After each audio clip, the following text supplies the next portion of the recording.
are back. Stadium Drive Podcast. What's going on? I'm Hudgens. I'm here with Joe and Brad. What's up? What's up? What's up, dude? What's up? How are things going without sports? Day 45 now or something? I don't know. Too long. Man, dude, it's wild. NASCAR's coming back. No fans though. May 17th. You know what I've been doing? Brad. Not a sport, Brad. Not a sport, Brad. They could lose up to 10 pounds during a race. That is true. But you know what I've been doing a lot? Yeah. That makes it a sport. I mean, I don't know. Maybe. you know what I've been doing a lot since there's no sports, and that's manscaping. Okay, yeah. Brothers. Okay. This is what you got to do. You go to manscaped.com, use our promo code STADIUM for 20% off plus free shipping. That is manscaped.com. Stadium Drive. Stadium is the promo code. I don't even know what I'm saying right now. Manscaped.com. Stadium is the promo code. 20% off plus free shipping. It's late. I'm losing my mind. Manscaped's got a ton of great products. Get yourself the perfect package 3.0. It's everything you need plus some. So, yeah, let's just jump right into it.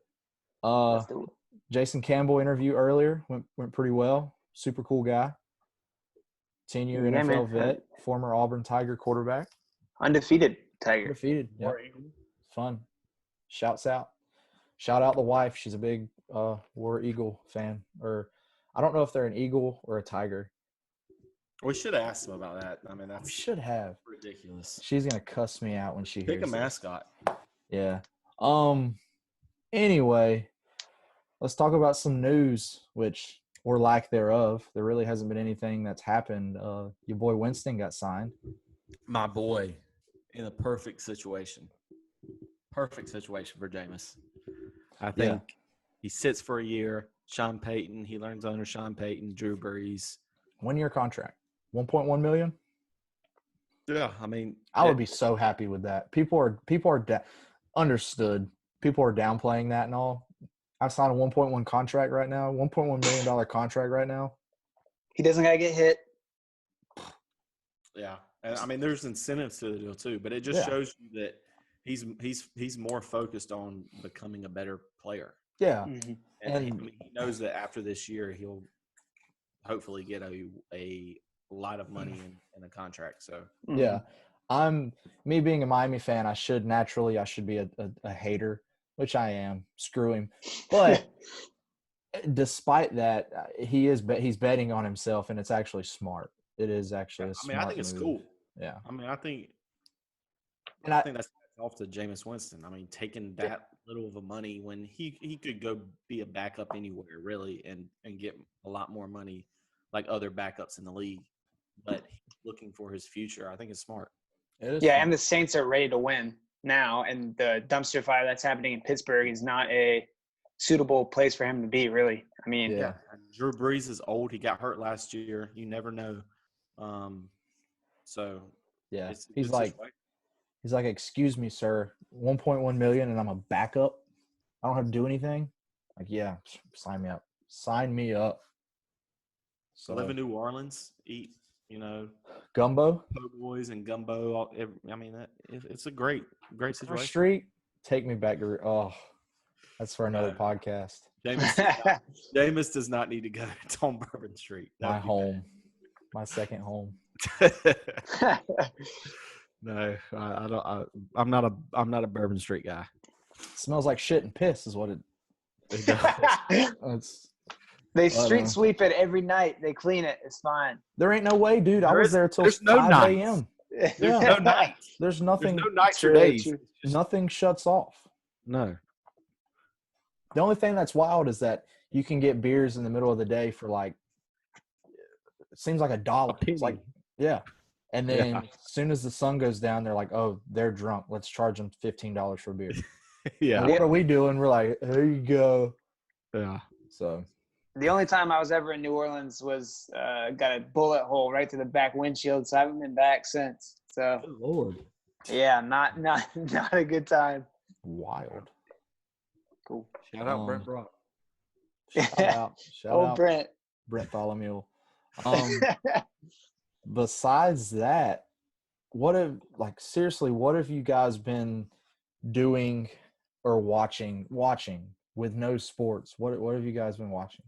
90 Day Fiancé is one. Stop. We talked about that Thank you, last. Brad. Pillow talking, Oh. dude. Pillow talking. I'm gonna go- Hilarious. Have you been watching that, or did you? No, I've been watching it. Yeah, I've been watching it. Mayonnaise hair and all. Like that dude. I don't know what that means. No neck is the best. No neck, dude. I don't have a clue what any of this shit means. I'm gonna go with what my boy Lawrence Tynes said and said that's some creepy shit. I can't watch it. Can't watch it. It's so funny though.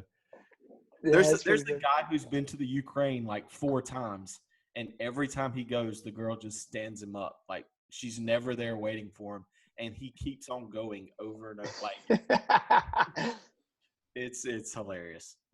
Jeez, dude. And Yeah, no it's- neck. Did you see my Snapchat of no neck? He Yeah. was speaking to him in like whatever she is, like Filipino or something. Gosh. It's so funny. Yeah. He's You gotta saying, watch "I it. love you," and she's like, "You're ugly." He's like, And "What he's does like, that "Oh, I mean?" hope that means I love you." Yeah. I mean, You gotta watch it, Hudges. You gotta watch that. The Bachelor, Bachelorette. Get into it, man. We I ain't got can't. sports. can't. Yeah. No sports. I've been watching. What have I been watching? Well, I've been watching The Last Dance. That's great. Love it. Every Good. Sunday. You get Shouts it for out. 2 hours, and then you got nothing else for the rest of the week. That is true. But My wife started watching some weird like nurse show on Netflix. I'm not watching that. Did y'all Outer- see? Speaking of at Outer Banks, I want to watch that. Outer But Banks was good. The Last Dance. Did y'all see where Isaiah Thomas said that Michael Jordan was the 4th best player? yeah, what? Stop. That's the most ridiculous thing ever. They hate each other though, so Hate each other. Yeah. Which I would Michael have. Jordan's a savage. I would have loved to like watch basketball back in the day. It seems like it was just so much better than it is now. Like fights and Dude. Yeah, think about now where they like push and shove and they get suspended. That was Yeah. like they were stepping on dudes. Like, Yeah. a buddy of mine at work who is considerably older than I is a giant Larry Bird fan. And he's like, Larry Bird does not get the credit that he deserves.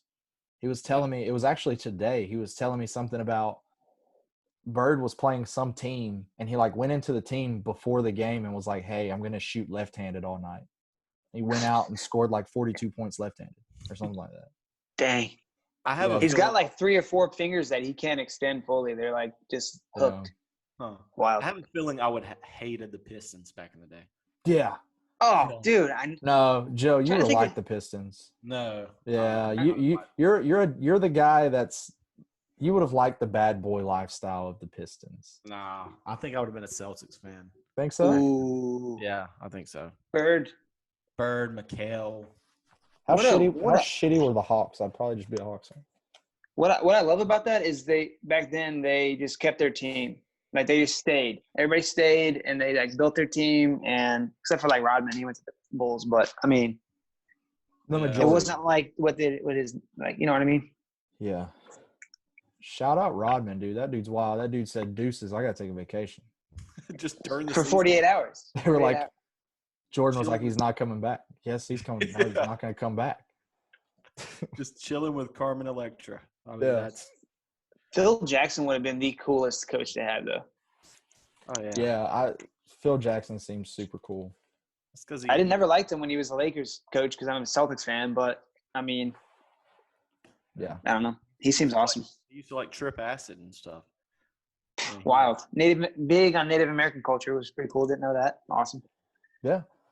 Yeah, I've been enjoying that.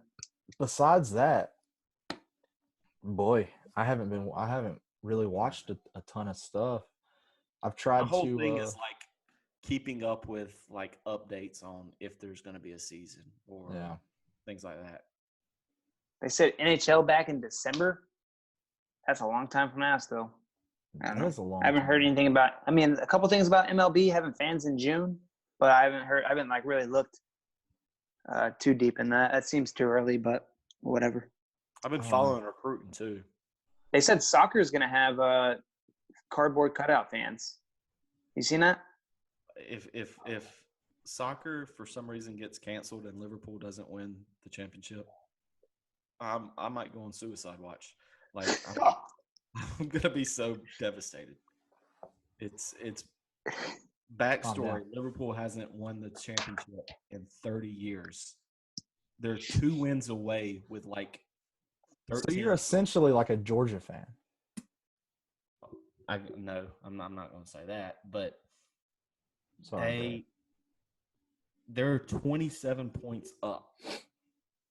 If they were to cancel the season and say, all right, the season's void, I would lose my mind. So that a lot of thought during the day goes into that. But other than that, like I said, I'm following recruiting. Tennessee is out of nowhere just getting 5-star recruits, like 3 a day. Pruitt must have got a small business loan. Let me tell you. Yeah. Pruitt's dropping bags. And, shout out to Rocky Top Recruiting for sliding in the DM and was like, we're about to get a 5-star linebacker today, which I didn't see if the supposed 5-star linebacker committed or not. Yeah, did he? They got the number one running back JUCO, and they got a 5-star out of Florida. Who was it? Was it Terrence? Yeah. Ooh. Oh, okay. Jeez. Yeah. It is Terrence Lewis. That sucks. He calls himself the Wolf because everybody wants to be the GOAT until a wolf shows up. I like it. Yeah. I don't know. I don't know if Tennessee's class is gonna stick. It's still super early. I mean, those guys are getting paid. If sure, small business loan. Tennessee hasn't won forever. They weren't good last year, so it's like, they're all of a sudden getting all these 5 stars. Like, come on, yeah, not stupid. Pruitt. They'll probably Shapiro is out of prison and he's with Tennessee. That's low. Shapiro out of nowhere. That's the only. They have to have a Shapiro in their program right now. They just have to. I don't know. All right, nice talking to you guys. This was the Stadium Drop. Shout out, kids. Shapiro needs to come back south, dude. I'll take some cheating for some winning.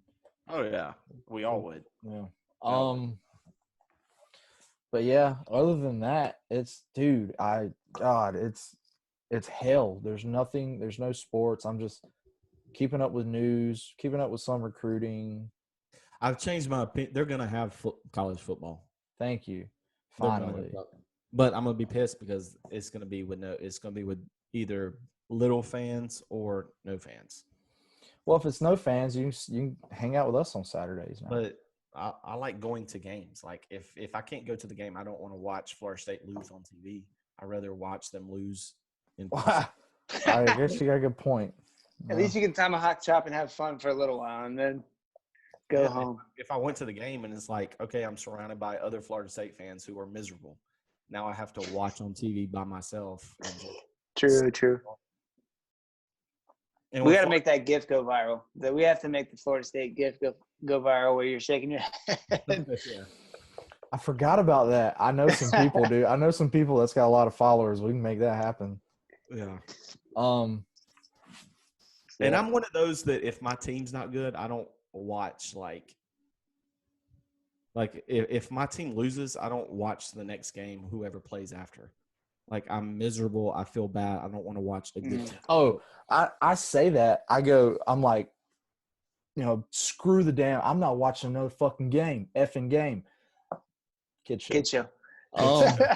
I'm not watching another game. And then Saturday, I'm like wiping my tears and watching another game. Oh yeah, like I'll watch Florida State, but like, you're saying you're not going to watch another football, like another? Yeah, college, I don't want to watch a team. good team play. Yeah. Like I probably watched, with Florida State being terrible the last couple of years, I maybe watched like 5 or 6 other games. Yeah. Like, I just don't watch college football. I get that. I get that. I'll have it like on my TV, and then I'll just be on Twitter the whole time cussing out the coaching staff. And like, I say mean thing. I get crazy on Twitter during football season. I'd say a bunch of stuff. I go back and delete. Fun fact, that's why we started this podcast. It was originally going to be a Florida State Miami. Both teams suck, so we're just going to talk about how bad our teams suck. But we've expanded, and we're this huge podcast now. Just mainstream. yeah. But we could also always go back to our roots and talk about how bad we suck. Yeah. Brad just wants the Giants to go 8-8 this year. Nah. Stop. 8-8. Not just 8-8. I'd like to see 8-8. That'd be a jump from last year and the year before. I would like to see it. If they do better than that, that's fine. 10 wins would be great. But My Skins are getting 10 wins. That's guaranteed. I just love watching Miami play Virginia Tech. Stop. That's what I love to watch. Ouch. So, I'm just kidding. so, I like watching them play in Miami against Virginia. so mad. Yeah. Made up for. We've talked about this on the podcast. You got me back. We're good. Let's just roll on from here. Triple play. What's up? Triple play. All right. So, somebody, Joe, tell the people that don't know about triple play what the triple play is. Okay. We haven't did it in a few weeks. We haven't done a triple play in a while. Since Corona happened. Yeah. So Wild. we are doing a triple play. Triple play is basically we're drafting a team, and then we have Twitter vote on who they think is the best team. So not necessarily like if there's one guy that you think is the best, you have to vote on who do you think has the best team, best overall. Yeah. We have 3 picks. We pick a random topic. This week we're doing draft bust since the draft just happened, and that's really the only thing that's going on in the sports world. So we decided to do our top draft bust.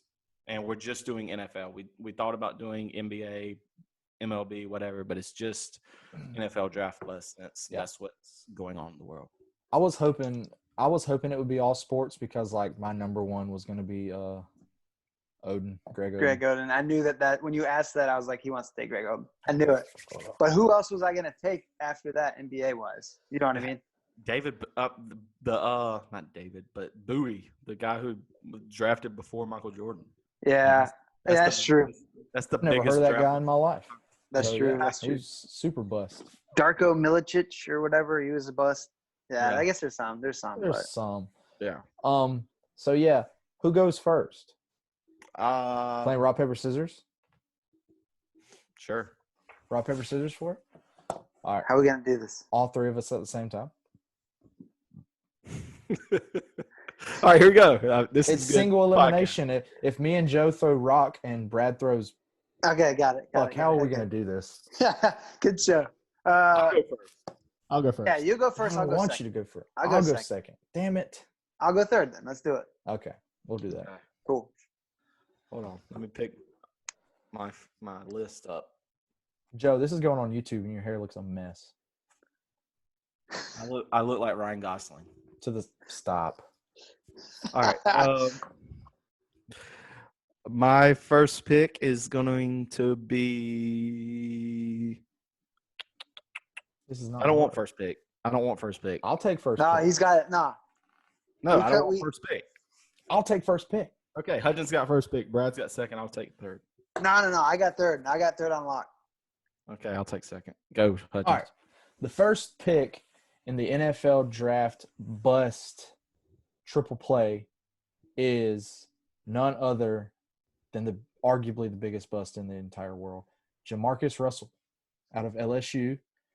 Okay. The dude, he went number 1 overall in 2007. He fumbled 25 times in 2 years. Oh, wow. 25 times in 2 years. He threw 18 career touchdown passes, 23 career interceptions. Absolutely horrible. The Oakland Raiders coaching staff used to send him like blank tapes and asked him if he watched game film. And he would be like, yeah, coach, I watch game film. Like, he got fat? No, you didn't. Yeah. That's a great pick because he had a lot of the skill at LSU. Yeah, and man, then he was a baller. He was just lazy. That's what it comes down to, is just laziness. He was balling. Check his numbers. So, yeah, that's my first pick, Jamarcus Russell. Okay. My first pick is going to be Ryan Leaf. I mean, that's just the classic. I think Manning went after him, right after him. Or no, Manning went right before him. Yeah, Manning went right before him. I mean, the guy out of Washington State, he was supposed to be this great quarterback, and he was never good for the Chargers. Like, he was horrible. So, Ryan Leaf is my first pick. Okay. Both Bradley? good picks. I mean, those are the two you think about all the time. Obviously, I got the number 3, but I've got several here too that I'll go through and kind of. Again, we're drafting the team, not the overall, overall bust. So my first pick is going to be David Carr of the Texans. Damn he was it. first overall. That's my nemesis. I hate that 22 and 53 as a starter. Wow. 0 Pro Bowl appearances. Had one good year, like you could say, in his rookie year, but never did anything really solid there. Just so you guys know, in the draft, the Texans did not take Julius Peppers, Ed Reed, or Dwight Freeney. They took David Carr. Sad. So that's my first pick.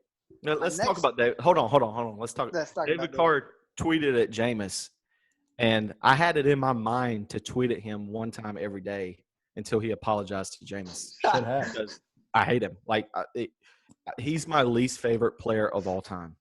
I hate him. I hate him so much. I was actually going to pick Brad, but I thought that he would get to me next pick. My notes for these people, I have Derek Carr F him. Is a kid show. I would like to say the word, but that was my notes about David Carr. But great pick, Brad. Go ahead. Cool. My second pick, you might hate this one. It's current, but I think it's going to be a big one as the years come on. We've already talked about it a lot, but my next one is Mitch Trubisky. And the reason why I bring up Trubisky is because not just him getting taken, North Carolina. Maybe that. What's that? Because he's terrible. He's a horrible quarterback. He is horrible. And hopefully, I mean, this could be a freezing cold take if he just turns into an MVP caliber quarterback as, time progresses, he gets better. Who knows? I don't see it happening. But you can already kind of say that that's a bust because of the Mahomes and Watson thing that everybody talks about. Not only that, they traded up from 3 to 2 with the Niners to take him. So I would give them the benefit of the doubt if they just messed up and said, hey, we're going to take Trubisky at 3. And then, that just happens sometimes. But they traded up. They gave up a lot. And the 49ers went to the Super Bowl. So, that's kind of where I'm at. It's a current thing. Maybe it, might not give me a win, but I think overall he will probably go down as top 3, if not worse, because he had all the pieces he needed, defensive wise. He had some targets, and it hasn't worked out. I don't mind the Bears. I'd like to see them turn it around, especially with the defense, but we'll see. So those are my first 2 picks. Yeah, he sucks. All right. My next pick, I don't know if y'all are going to accept this next pick, but I'm going to try it anyway. I'm going to go any Florida defensive back ever drafted. Can I do that? Wow. Yeah, the jury says you can. I'm done. I can say that. Any Florida DB ever drafted. I mean, the list goes on and on. When's the last time a Florida DB has been worth a crap? I think that might have just got you the dub. Horrible. What's that?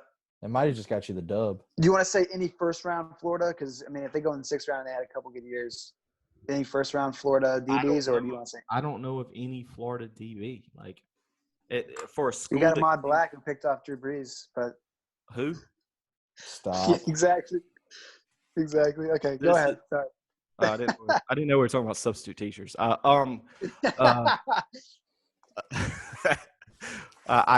don't think that there's any Florida DB that's ever any good. I mean, the list goes on and on. And I think the Jacksonville Jaguars drafted one that is going to be a bust too.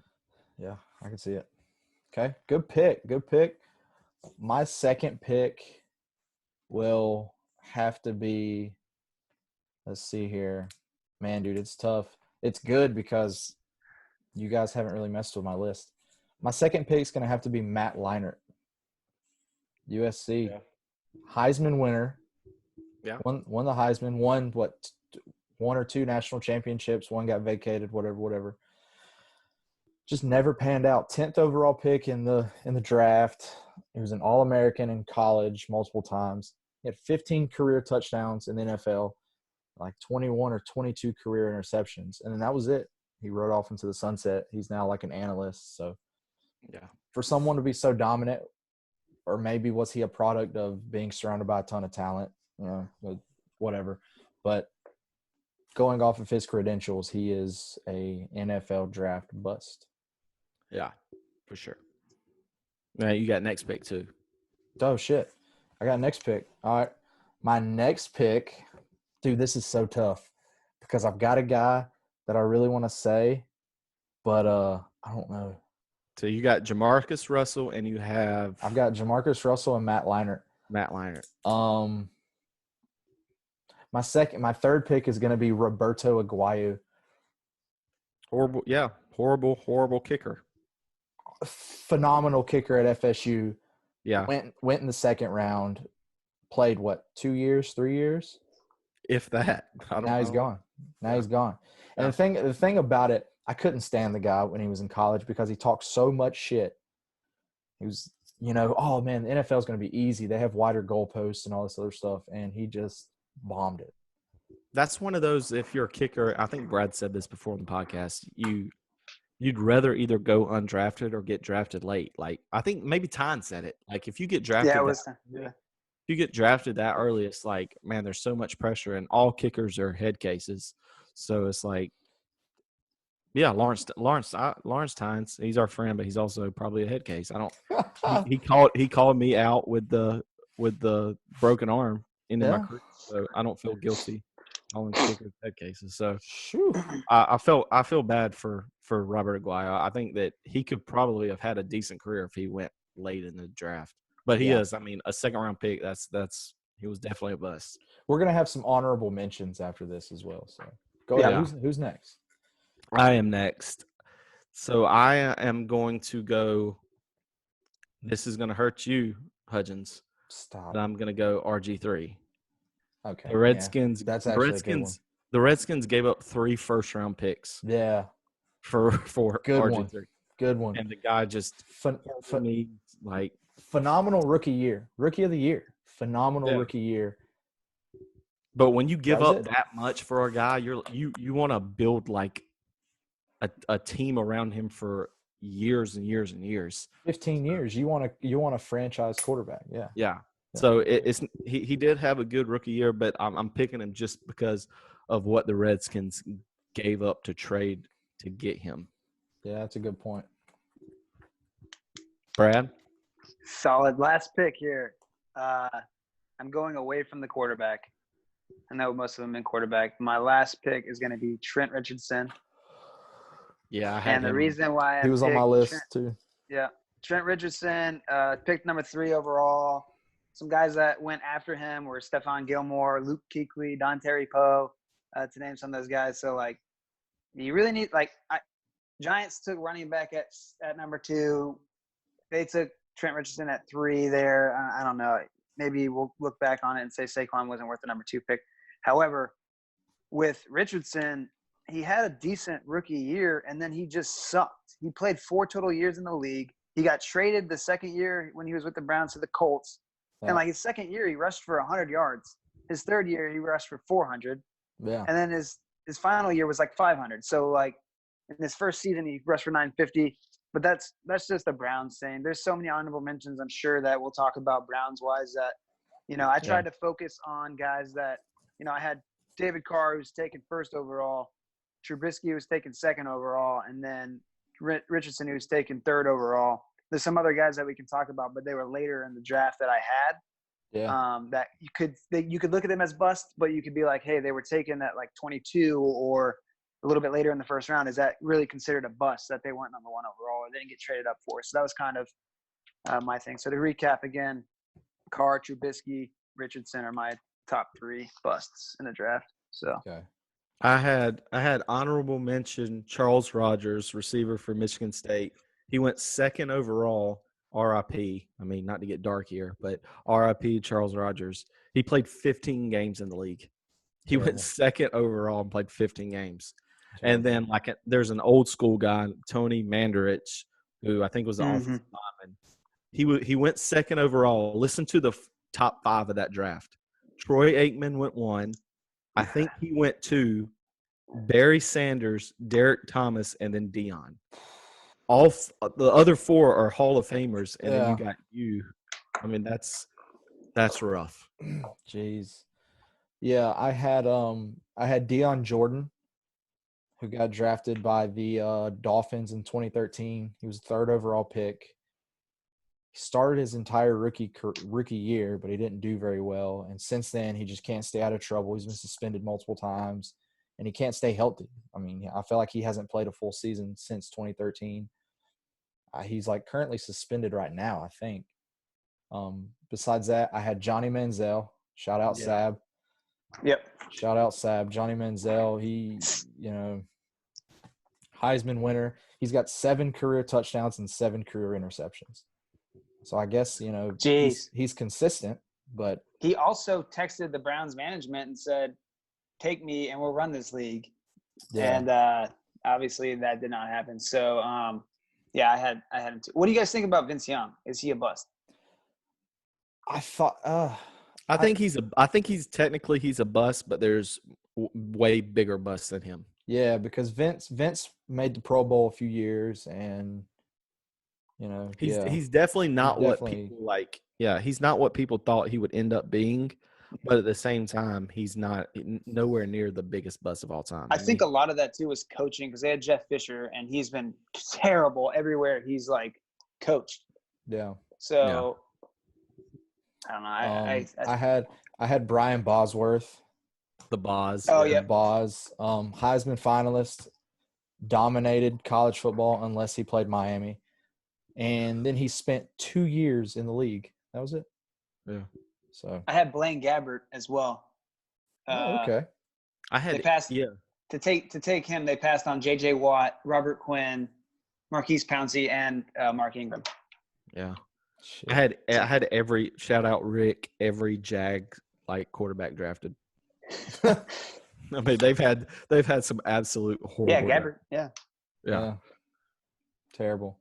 There was one where people had traded up twice or traded back twice, and they missed out on 7 Hall of Famers. Yeah, researching this, and looking at the people and the trades that happened to get these people. It's like, oh my God, how are these people GMs? Terrible. So that'll do it though. This was a good triple play. We're gonna throw it up on Twitter. We're not gonna put names. We're just gonna put. Yeah, don't put names. Just put the 3 people on each team. Yep, exactly. That's about it. This is Brad's competition. I mean, Brad's won all but once. Yeah, Brad's not winning this one. I'm gonna vote for Brad just because he drafted David Carr. So yeah, he's got one vote in me. Florida DBs is gonna win it. Yeah, I hope. Yeah. What do you guys think? You want to jump into this Jason Campbell interview? I know he was great. We talk NFL draft, then we talk his NFL career. Then at the end, we talk Auburn. We cover a ton of questions. Everybody, if you haven't heard of his podcast, it's Bleav in Auburn on the Bleav Network. Go check it out. Subscribe. And what do you guys say? I want to jump into it? Let's do it. All right. See you. Bye. See you. Guys, welcome back to the Stadium Drive podcast. This is our interview segment brought to you by Manscaped. If everybody doesn't know, Manscaped is our sponsor. If you would, go to manscaped.com and use our promo code STADIUM for 20% off plus free shipping. It's a great deal. And now we have Jason Campbell, former Auburn Tiger quarterback and 10-year NFL vet, the host of Everything Auburn podcast on the Bleav Network. What's going on, man? Hey, man, I can't call it, man. Just, out here trying to live life, make the most of the opportunities that we have right now. I know everyone is kind of, shutting in right now with the pandemic. So, I try to operate this time to get workouts in, trying to eat better, so just trying to make the most of it, man. As long as we stay healthy, that's the most important part. Yeah, man, it's definitely crazy out here with I hope all this stuff passes soon. I mean, I would be devastated if football season got canceled, which I watched every pick of the draft being there's nothing with sports related going on right now. So I was like, I got to do something. So just spent all 3 days and watched every pick. I'm like, man, there ain't nothing going on. So. Well, like I said, the draft actually did good. I think everyone's kind of nervous, with all the electronics and everything, with it being virtual. Like, is it going to shut out because so many people are going to be on it? I thought they actually handled it really well from the standpoint of, all the guys were still able to be with some of their family members and still able to interact. And, they was able to raise a lot of proceeds. But I thought the NFL handled it really well. Yeah. I hear you. So since we're talking about draft, out of the quarterbacks, and since you're a quarterback, out of the quarterbacks, who do you think has the biggest upside that got drafted? Ooh, man, that's a good one. That's a really good one. When I think about it, maybe I'd probably say Burrow, man, just because the fact that this kid has been through so much. Like he was a kid that transferred from Ohio State. Yeah. Ended up going to LSU, had to fight and battle for the position. Had a pretty good junior year, but then his senior year, he lit it up with Coach Brady, and Coach Isminger got it, I know, really well. I just think that when you go through something, I think it builds you. You know what I'm saying? Like, nothing against Tua, but he's kind of been on the top at Alabama. Like they've always had athletes around them. They've always had the opportunity to be on the top, and everyone always hunting for them. And I think, with Joe, the year that he had playing in a pro-style offense, but I think he's built for the NFL to be able to handle all the things that be thrown at him. I hear you. So speaking of Burrow, what are some of the keys for him not to lose confidence this first year? Because, I mean, let's be honest, the Bengals are probably not going to be very good. So, and he said he's never been on a losing team. I don't know if that's facts or if I just seen that online, but I mean, what are the keys to not losing confidence? Yeah, that's the key, man. Like for him, he got to understand he's coming from a winning program. He never had a losing record, and you going to Cincinnati, like you got to understand you got to break it up into segments. It's a 16 game season. You got to break it up into quarters, 4 games, quarters. And I think for him is go in there, but don't expect to go in there and feel like I got to do everything. Like you got other professionals that's on the team. Everyone knows that they're trying to build, but go out there and compete at a high level, control what you can control. Don't worry about things you can't control, because it takes a lot more just a quarterback to lead an NFL. You got to put all the pieces together. You got to fill a lot of positions, and they're a young football team that's still trying to do that. So, hopefully they have a really good defense that won't put so much pressure on him to have to fight from behind in a lot of games. So he just got to understand, like, this is a new opportunity, but there's going to be some growing pains. There's going to be some growing pains until you can get to where you want. Yeah. I hear you. What'd you think about the Packers drafting Jordan Love? I think that was like the biggest surprise of the draft. Yeah, that shocked me a little bit because, all the receivers that was in this draft, and when you think about the Packers, they need somebody on the opposite side of Devontae Adams. They need someone that can help stretch the field. And I feel like with all these guys that was in this draft, like 13 receivers, I think, drafted the first 2 rounds, I think it was a record or something like that. Yeah. So you think about it, and they didn't get any one of them, and they went and got a quarterback. You're talking about Aaron Rodgers already said he want to play 4 more, at least until he's 40. And so you're talking about he's just turned 36. So why would you go get another quarterback when y'all were just in the NFC Championship game a year ago, and you got an opportunity to try to get back and get to the Super Bowl? Mm-hmm. I just thought they reached with that pick. I just feel like, I don't know if they're trying to light a fire up under him, but I don't know how much fire you got to light up under a guy. He went to the NFC Championship game. I mean, so, yeah. So to me, that was just kind of questionable, and may backfire on him because Aaron may get upset. He said that they promised him weapons too. So I mean, I don't know if that was facts or whatever, but going and taking quarterback first round is pretty. That's what I'm saying. When you trade up in the draft like that, if you're gonna take a quarterback, you trade up in the draft like that. That means you're trading up for this guy to play immediately within either the first year or the second year. You would think. You're not drafting a guy like that to sit for 4 years. Of course, they did that with him when they had Brett Favre there, and it worked out for him. But when you think about this situation, guys are playing well into their early 40s nowadays. So it's kind of changed. Back then when Brett Favre was playing 36, 37 was kind of when guys was out of there. Yeah. And so times have changed. And I just feel like you get this guy some more weapons, you have opportunity to try to go to the Super Bowl. You got to maximize it now. And I think Aaron's probably like, y'all pass up on it now for the future. Like we was 1 game away from the Super Bowl. Like, why not fill us with all the positions that we need, especially at that pick? Yeah, I agree with that. What'd you think about Hurts going to the Eagles? Like, do you Yeah, think I they're think gonna that's a play good. him there? I think they're gonna use Hurts the same way that New Orleans, used their quarterback. Taysom Hill. Yeah. Taysom Hill. I Yeah. think because he's a wildcat type of guy. I feel like they're gonna add some things to their offense. Doug Peterson loves dialing up plays. If everyone saw the Super Bowl a few years ago, he's not afraid to dial up the unordinary. And I think it's a great fit for Jalen because Wentz has been injury prone. And so he definitely has to stay ready and be ready. But I think they looking at this situation as like, hey, we need to draft another guy just in case Wentz does get hurt. We still got a younger guy that we can run our offense through because we can utilize him in so many different ways. And we can play him 10 to 15 plays a game if need be. Yeah. Do you think there are any underrated quarterbacks that went like Fromm or Eason, or how do you feel about those guys? I thought Fromm could have came back another year. Agree. I think for him, I had already said that because he left. I think based off his running back leaving, his lineman leaving, and so many guys around him was depleting going to the draft. I think he felt like, hey, this is just my time to go ahead and go because I thought his first 2 years at Georgia was way better than his junior year. So I feel like if he came back for another year, he would have helped himself. But with Eason, Eason is a big arm quarterback.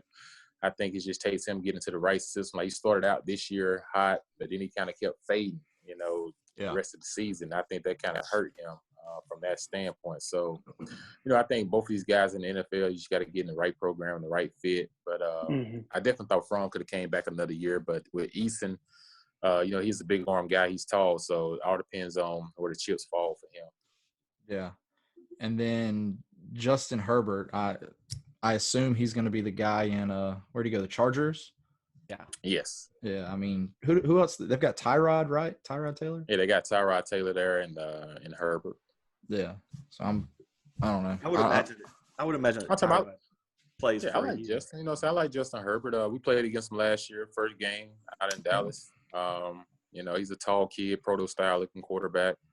Like I say, he's a little different scenario than Burrow and Tua because he didn't have all the same kind of athletes with him, out in Oregon. And they had a really good run game, but he didn't. He had to put up a lot of points every game in order for them to contend and win. But I definitely think him being a West Coast guy, him not having to go too far from home helps in a lot of ways. And one thing I know about the Chargers is they're going to have a good defense. And they got weapons. Yeah. He got some receivers to throw to. So, for him, that's a good fit. And everything. Now, he got Tyrod there to help him. That's the other thing. Like, I don't think they have to feel pressure to start him right off the bat because Tyrod is a veteran. And he can kind of feel the position until they feel like the young kid is ready. I hear you. Let's transition over to when you played. You got drafted by my Skins. I'm a huge Redskins fan. Okay. We haven't been very good here lately, but you went in the first round. Take us through that night. Like, did you have any idea you were going to go first round or? Yeah, I did. I had actually talked to them a couple of weeks before that, and they told me they was going to trade up in the draft to take me. Oh, okay. They had to wait to the draft day to figure out which position it was going to be. But I had an early clue that they was going to take me in the first round, and I thought I might go earlier. Just all depend on, like I said, all depend on which picks and what the team needed at the time. And I got drafted by the Redskins, Joe Gibbs, who is a Hall of Fame type guy. Yeah. And someone that's, he cares about you just as well as a person, not just as a football player. And I learned so much from him under his tutelage. And, D.C. is a great city. I enjoyed the time in D.C. Of course, it was just mind-wrecking sometimes because I had to go through so many different changes and so much craziness. But, all that stuff you can't control, man. You just do the best you can and keep moving. Yeah, I hear you. You sat your rookie year. Was that expected or were you disappointed not to be named the starter? I knew it was going to be difficult. They had Mark Brunell there, a veteran they had just signed the year before. And I think they kind of wanted him to kind of, toolish me a little bit, help me. And then also Patrick Ramsey was there. They had just drafted him in the first round, I feel like, 2 years before that. So I think going into it, I kind of knew, like, okay, they're going to try to give the young kid Patrick the opportunity first. Saying if it doesn't go, they're going to go to Mark Brunell, and then they'll work me into it for the next season. Yeah. Now, me being who I am and as a competitor, of course, I would like to go in there and compete for the whole job, my rookie year, because, coming out the year we had at Auburn, your confidence is at an all-time high. And, it's kind of tough to sit there and watch when you see Ronnie and Cadillac and Carlos and all the guys I played with at Auburn out on the field playing. And, you're having to sit there and wait your turn. So that was tough because you feel like you lose your rhythm at the same time. I learned a lot. I was able to mold on the Mark Brunell is what it is, and you're supposed to do as a starting quarterback in the National Football League. I hear you. So, how big was the jump from college to NFL? Was it like mind blowing, or it's the same game? You just keep rolling. It wasn't too bad, man. Just because playing the SEC, shoot, man, it's just like the miniature NFL. Most of the guys you see on Saturdays in that league, you're gonna see on Sundays, at some point. So I remember my freshman year at Auburn, playing against the guys, Richard Seymour's and the Stroud's at Georgia, and Sean Alexander and all those guys that was at Alabama, same guys you saw when you got to the NFL. So the SEC is just loaded with talent, and you saw this year we set a record again, for having the most picks in the draft. And I just think the speed of the game in the SEC prepares you for the NFL. Once I got to the NFL, yes, what you call opening college is, what you call covered in college is considered open in the NFL. What I mean by that is the guy's got a foot on the guy. That's open. In college, it's like, he's kind of covered. So you learn how to fit balls in there because it takes a lot of trust, and you understand, like, what's the difference in that scenario. Yeah, I hear you. Well, you talked about Auburn. What made you pick Auburn when you were going through the recruiting process? Yeah, recruiting, it was fun. Like I said, it came down between Auburn, LSU, and Georgia, and Tennessee, Mississippi State. But for me, Auburn felt like family. You always hear that, and you like, but no. When I went on my visit, they was playing Alabama in the Iron Bowl, and I had just left Athens the week before when Georgia was playing Auburn. Oh wow! And Georgia had lost to Auburn, and I saw how the fan base was, and then I was like they wasn't supporting the players too hard. So then I came to Auburn this week in a big rivalry game against Alabama. Auburn lose a heartbreaker at the end, and all the fans was just like kind of teary-eyed, and no one was dogging the players. And it was just like they were still supporting their guys, and it just felt like a family. It just felt like, like that's what I want to be a part of, because that's what I was used to in my high school. My high school that's the same way. Like, you win and lose together, but ultimately you support each other, and I feel like they did that. Yeah. Well, I wanted to talk about the undefeated season for a second. And it's crazy to me, like nowadays, to have an undefeated SEC team to think that they wouldn't get into the national championship.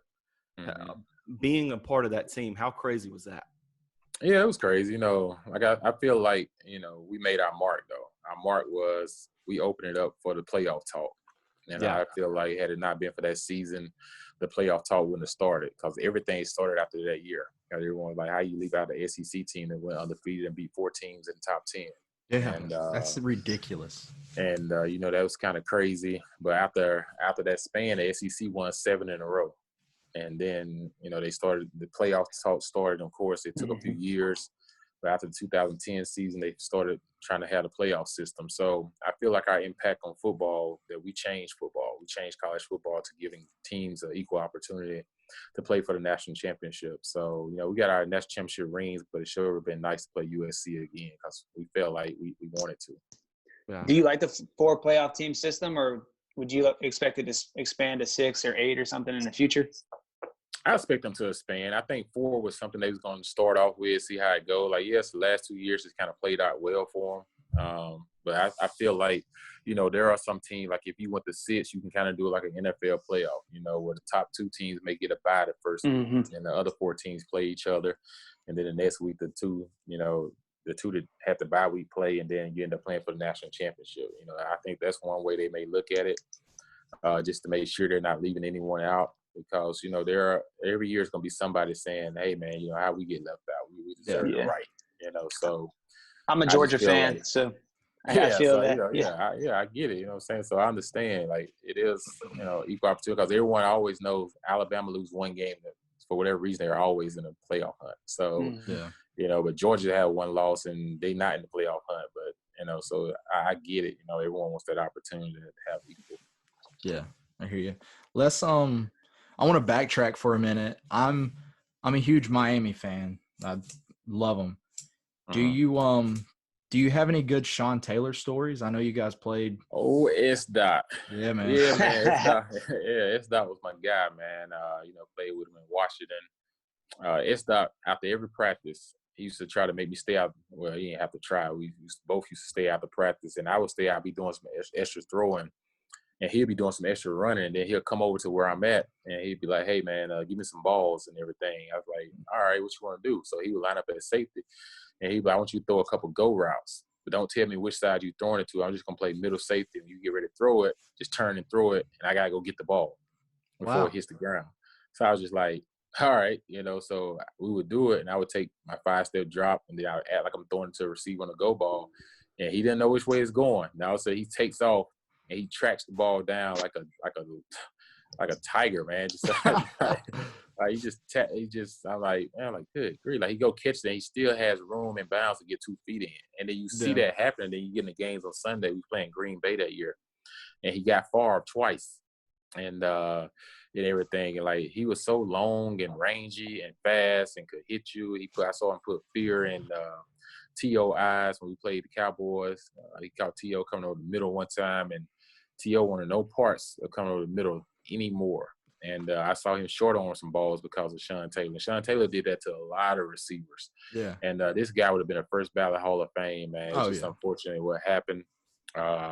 I remember the night we got the news. Just came back from playing Tampa, and we came back, and we got the news and everything, and it's like your heart dropped. First they like, hey, everybody just need to pray, and then a couple hours later they talking about, we need everybody to come in at 6 a.m. Sean didn't make it, and you just like, what? Like, damn. Like, it just didn't seem so real. It just like you could hear a pin drop the next morning at the meeting, like nobody could say anything. Like, it was just. Like, that hurt, that one stuck with us for a while. Yeah. I'll never forget.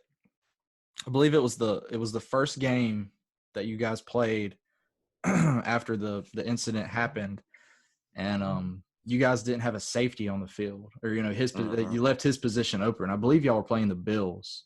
Yeah. Always stuck out. I will never forget that. Yeah, they coach talked about it. And they said, hey, we're gonna line up with 10 people on the field. Yeah. And in honor of Sean and everything. So, that was deep. That was definitely deep. That was one of the hardest games to play in, though. We had just not too long come from down in Florida, having this funeral and everything, and practice that week was weird.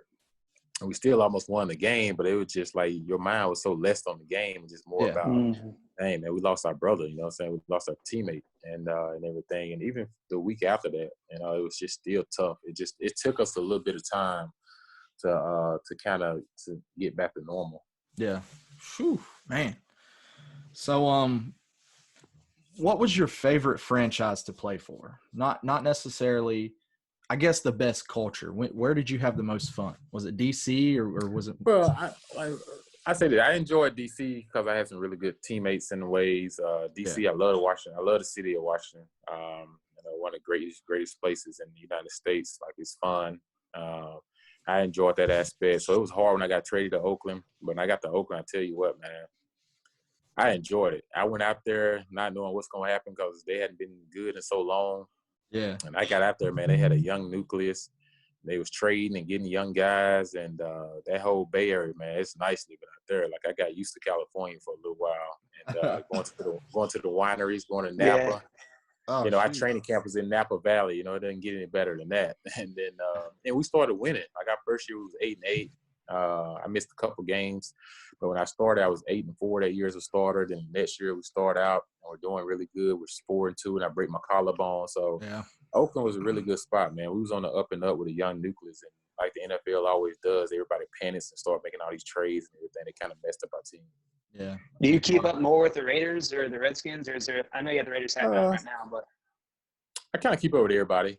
I'm a Raiders fan, I'm a Redskins fan. I got guys I know to play with other teams. I kind of support them and everything. So I'm just now more of an analyst where I kind of watch the game so I can talk about it more so than like just being in depth about, okay, who won, who lost today, but just more so just keeping up with the game. So I kind of get to enjoy it from a fan perspective and an analyst perspective nowadays. How do you think that jump from Oakland? Oh, sorry, go ahead. A Raiders fan as wild as everybody says, like the black hole, all that. Oh, yeah, Raider fan, man. Once you're in a Raider Nation, man, you always ingrained. You know what I'm saying? So, yeah, Raider Nation is it's the truth, man. They had a jail at our stadium in Oakland. Really? So people literally got locked up during games. We were playing Kansas City one year, and it got real rowdy, man. They had to lock a few people up. And then we played San Francisco in a preseason game, and they had to lock some people up. So, yeah, it was a legitimate jail inside the stadium because behavior. Do you think that'll transition over to Vegas?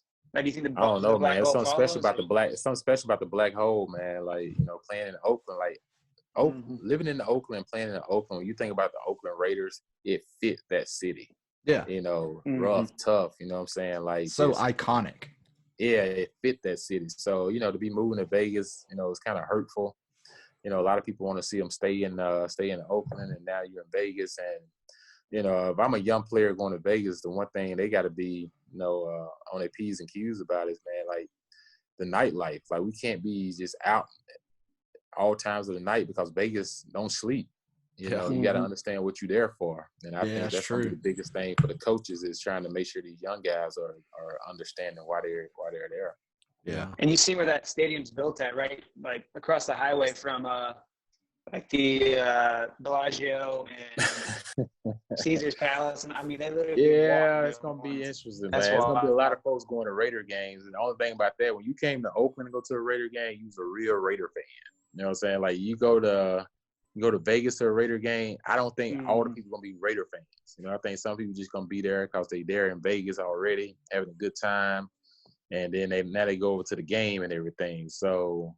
It's going to be interesting to see, man. I just hope these guys don't be going to these casinos losing all their money either. That's the other thing. You got that right at – because I knew guys would leave on – I was in Oakland. They would leave on Monday because we was off on Tuesday and leave Monday night. And they stay in Vegas and gamble and come back Tuesday night. You know what I'm saying? Like – but now the guys don't have to do that. It's in their backyard. I just hope it goes well, man. These kids don't lose their money doing some crazy stuff. Yeah. Shout out Michael Jordan for the gambling, allegedly. Let's move over to some current Auburn things before we let you go. I've gotten a ton of questions, but I kind of narrowed them down. What's your opinion on Bo Nix, and how did he do as a freshman, and how can he improve? Yeah, I thought Bo, he had one of the toughest schedules in all of college football last year. To come in as a true freshman and have to lead a football team through that, I thought was a tough schedule. I thought he really got better from the start of the year. I think in the Oregon game, I think he felt like he had to make every play in the first half, and he kind of looked a little rough because in high school you're used to making every play because you're so athletic. Just, it's easy. But at that level, I think he learned at halftime. I think Coach Malzahn had to talk with him and everything. He said, hey, look, you don't have to win every play. We got a defense. We got players who can make plays for you. Just live to get us to the next down without having turnovers. And I think for the next 5 weeks, he didn't have an interception after that game. So I think he learned a lot. I think he matured. I thought in the Alabama game, growing up in that state, for him, he understands the magnitude of it, and for him to go out there and win that game in a hostile environment against Alabama in his freshman year like that, as a true freshman, I thought he showed some real growth. And to now have a Chad Morris as offense coordinator and him and Malzahn working together to build plays for him, I think he's a win-win situation. Who do you think is the favorite for the SEC West this year? I know LSU's lost a ton. Alabama's question mark at quarterback. Who do you think the favorite is? Well, I think, not being biased, I think it has to be Auburn. If you look at it, all the things, it's either Auburn or Texas A&M. And I say that because Texas A&M has Munn coming back. He's probably the most veteran quarterback in the SEC. Yeah. Bo Nix is now the second most veteran quarterback in the SEC. That's crazy. Funny going into his second year because all the guys that left this year. And not going through spring ball, I think plays in the hands of Auburn and Texas A&M because they're two veteran quarterbacks. they already know, and what these guys can do and what they can't do. So where these other teams, they're trying to figure out like who's our starting quarterback gonna be, and usually you have spring scrimmages and things like that to go through to figure this to see how guys handle situations. But now you're not gonna have the opportunity. They're gonna have to pick a guy pretty early in camp, and they're gonna be rolling with their guy, and they won't find out until in-game situations. So I feel like even though we lost a lot on defense, I feel like we had some guys that played a lot last year on that side of the ball that's experienced. And I feel like on offensively, we got a lot of receivers coming back. We signed some really good receivers. We got the number 1 running back in the state of Georgia, that's going to be with us this year. So I feel like, the 2 running backs that we already have there. So I feel like we have an opportunity, man, to have a really good football team, a good year. I think the schedule lines up for us to have a good year. I think we just got to make sure we take it one game at a time. I hear you. Now, I got this question, and I figured I would ask. Do you think Auburn is recruiting the right talent at quarterback as of late? Well, I think they recruit, for their system. For what fits their system. I think, you think about Stidham. Stidham is not a dual threat quarterback, but he made it work because Carrion was so good running the football. Yeah. And everything. And they was able to do so many things with Carrion and everything in the run game that his play action pass was really good off of. Then when you took Carrion away the next year, he wasn't able to be the same Stidham. Right. Because Gus's offense require you to be like a Deshaun Watson, requires you to be like, those guys are like Nick Marshall. Like that's when his offense is so effective. So with Bo fits that. Bo is a quarterback that can run. He can do a threat quarterback. He loves to get outside the pocket and everything. So I think after Stidham, I think they realized like, hey, we need to get someone that fits a dual threat, that fits our system, that makes our system go. Because it's a good system when you got the guy back there pulling the trigger that can be a dual threat. Right. I hear you. What would you ever consider a coaching position at Auburn? I've had opportunities to maybe go down and start to get on there and everything when I first came out of the NFL. But, after being around the game for so long and traveling all the time, I kind of wanted to go the radio route and be part of the Auburn sports radio program and not give up so many hours of just football. Yeah. Even though I love the game. I love working with young kids, developing them for the game. So it gives me an opportunity to have my hands on my nephews, have my hands on young kids in the area as far as like getting them a chance to play and develop them. And I enjoy high school football. I enjoy high school football. I enjoy doing the radio aspect of it. And those guys work hard, man. Those guys, I commend Coach Malzahn and all the coaches. Oh yeah, they work extremely. It's a ton of hours, man. A ton Brutal. of recruiting. Like you give up so much family time, man. I just feel like I've already done that in my career, so I didn't want to take another approach. Yeah. Do you? No, go ahead, man. No, go ahead. Go ahead. I was going to ask, do you talk to Cam Newton often? Obviously, free agent now in NFL. Do you guys talk, or I don't know how big like the camaraderie is between guys that went to Auburn and all that. Like, do you guys communicate? Well, I'm 6 years older than him. When he first came out, we used to talk a lot. We used to talk a lot when he first came out because more like a mentor. Yeah. When he first came in the NFL, but once he kind of blew up in the NFL and everything, and people pulling at him left and right. He kind of lost touch. But when we see each other, we definitely talk about things and link up. But, I've been over to his house before for the events and stuff. But, everything going on now, we hadn't had a chance to no one to be over anyone. So, exactly. Yeah. Yeah, I'm pretty sure, he's probably like a little upset with Carolina because they could have let him go early. Yeah. And everything gave him an opportunity to get signed with a team. And they held on to him and then let him go after these teams that signed quarterbacks. I thought was kind of like not good business for a guy that's been with your franchise so long and took him to the Super Bowl a few years ago. But I think for him, he'll probably end up signing somewhere before training camp starts. Around that time, I think teams going to go through OTAs, see what they have at the quarterback position and see what they got. If they like what they see, then they don't make a move. If they don't like what they see, I think they'll call Cam. He'll be the first guy they bring in. Yeah. I'm surprised that like a Patriots or a Jacksonville or somebody like that hasn't. Yeah, I think they want to roll with the young guys through OTAs, about having Cam presence there, making those guys nervous. I think they want to see like, okay, let's see what we got in these guys before we go offer him to come be our quarterback and pay him good money, So I think you go through OTAs, you go through mini camps, and then they already know Cam has experience. It's something you can't teach, So they not worried about that. They just like, hey, if we don't like what we see in OTAs and mini camp, then we can make the call. But if we like what we see, but we first need to give ourselves an opportunity to see, do we like what we already have? And I think that's the stance in that. I hear you. All right, man. I've got 2 more questions for you, and I'll just go ahead and do them back to back. The first question is, what's your favorite moment of your Auburn career? And then the second question is, if you're like a sports memorabilia guy, what's like your favorite piece of memorabilia that you have? All right. I'd probably say my favorite moment at Auburn is winning the SEC championship and then going on winning the Sugar Bowl. Yeah, man. The reason I say that is, Auburn hadn't won an SEC championship outright in a long time. And I think we was the first to do that. And and that was huge. And then to win the Sugar Bowl down in New Orleans was a big deal. But the most memorable moment at Auburn, hands down, is the LSU game, 2004 at home, the 4th and 12 to Courtney Taylor. And then they hit Courtney Taylor on 3rd and, I think it was like 3rd and 11, 3rd and 10 in the back of the end zone. That's the loudest I've heard it. Place going crazy.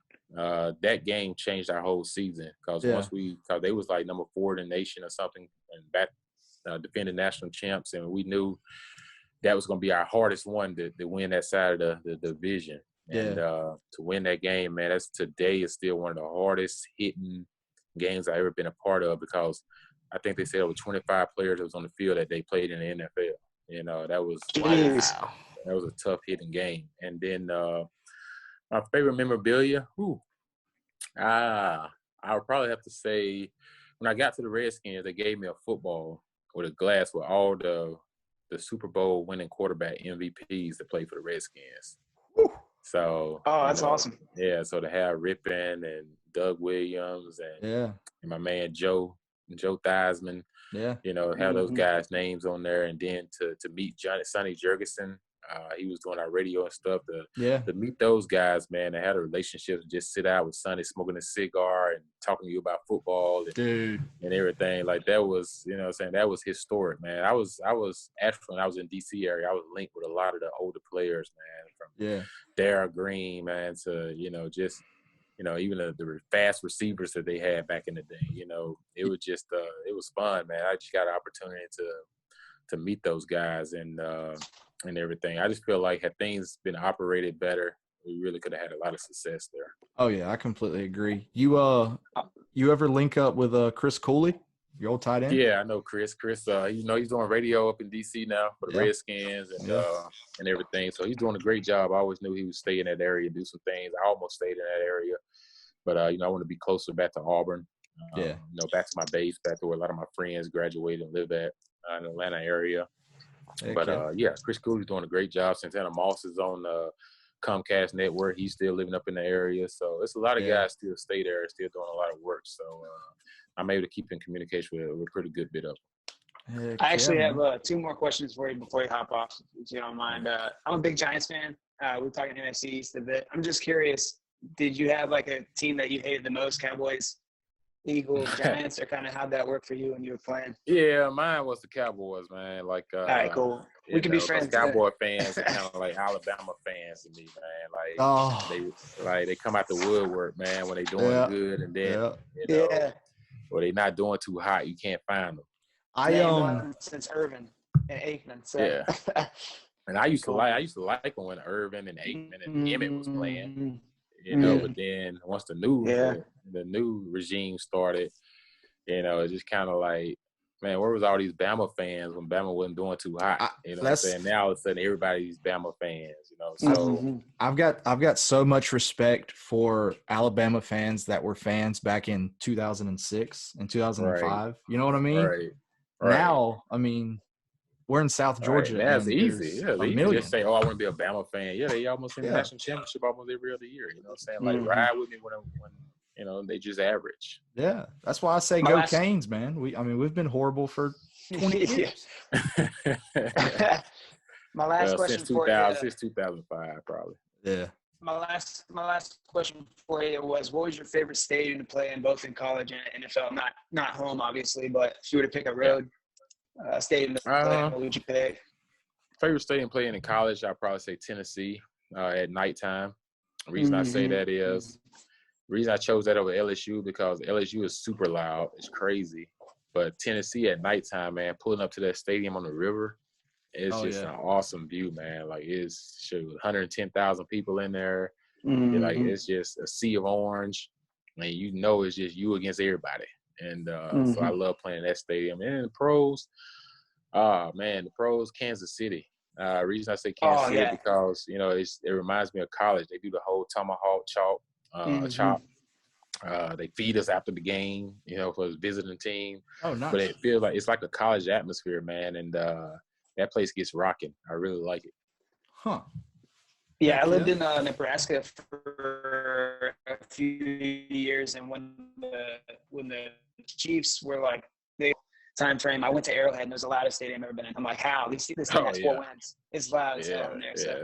Yeah, win or lose, they are in there. Yeah. Well, all right, man. Cool. I really appreciate you jumping on. I know you're a busy guy. Had fun. I appreciate it. Yeah, no problem, man. Y'all thanks, take care, man. Thanks for helping out, man. Yeah, y'all take care. Stay safe out here, and wish y'all the best. All right, man. I appreciate it. Cool, man. We'll keep in touch. Thanks, dude. Yep, no problem. Buddy. And hey, if y'all don't mind, y'all push my podcast for me. Bleav in everything Auburn. Yeah. Bleav in everything Auburn. Yeah, the Bleav Network. Everybody go out and 100%, dude. We'll do. Yeah, man. All right, bet. Appreciate it. All right, man. See you. Thanks. Cool, man.